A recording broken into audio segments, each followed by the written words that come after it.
दिल्ली के गांधी विहार इलाके में यूपीएससी की तैयारी कर रहे रामकेश मीणा की हत्या का सनसनीखेज मामला सुलझ गया है।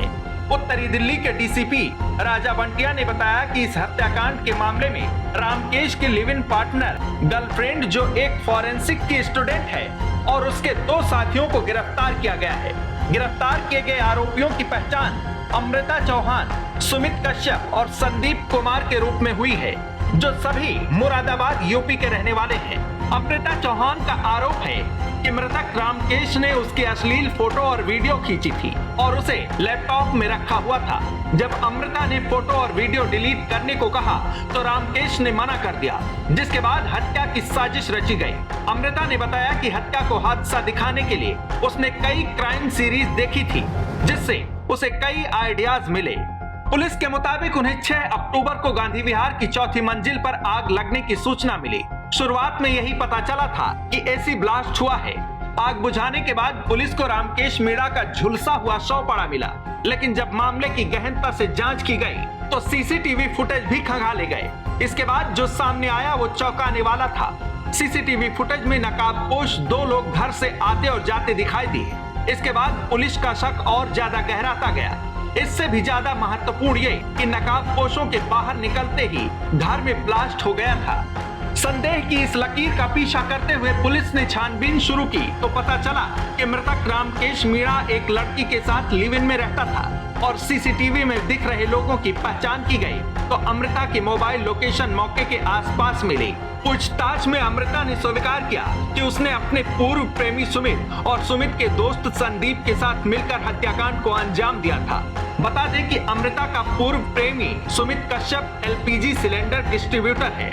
यूपीएससी छात्र मर्डर की मास्टरमाइंड अमृता फॉरेंसिक साइंस की छात्रा है और उसे बहुत अच्छी तरीके से मालूम था कि हत्या को हादसा कैसे दिखाया जा सकता है और अपनी इसी साजिश को अंजाम देने के लिए 6 अक्टूबर को अमृता और सुमित घर में दाखिल हुए और रामकेश का गला घोटा।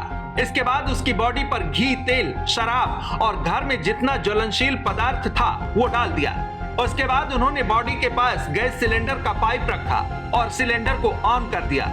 क्योंकि सुमित गैस का काम करता है तो उसे यह भली भांति पता है कि गैस खोलने के बाद आग लगाने से कितनी देर में ब्लास्ट होता है। अमृता ने गेट की जाली में छेद किया और गेट के बाहर आकर जाली में हाथ डालकर अंदर से दरवाजा बंद कर दिया। फिर अमृता और सुमित के घर से बाहर निकलने के बाद कुछ ही देर बाद ब्लास्ट हो गया।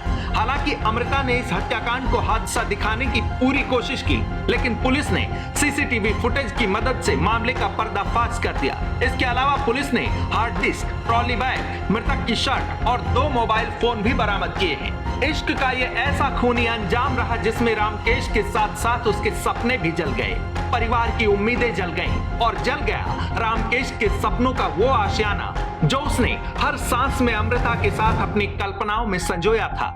हालांकि रामकेश की जीवन लीला तो समाप्त हो गई, लेकिन ये घटना छोड़ के जाती है कई सवाल ये कि एक वक्त पर जिसके साथ जीने मरने की कस्में खाई जाती हैं, जिंदगी के हर कदम पर साथ चलने और हर परिस्थिति में साथ रहने का वादा किया जाता है, उसी पार्टनर के सपनों और जिस्म के हर एक कतरे को जलाकर खाक कर देना कितना सही है।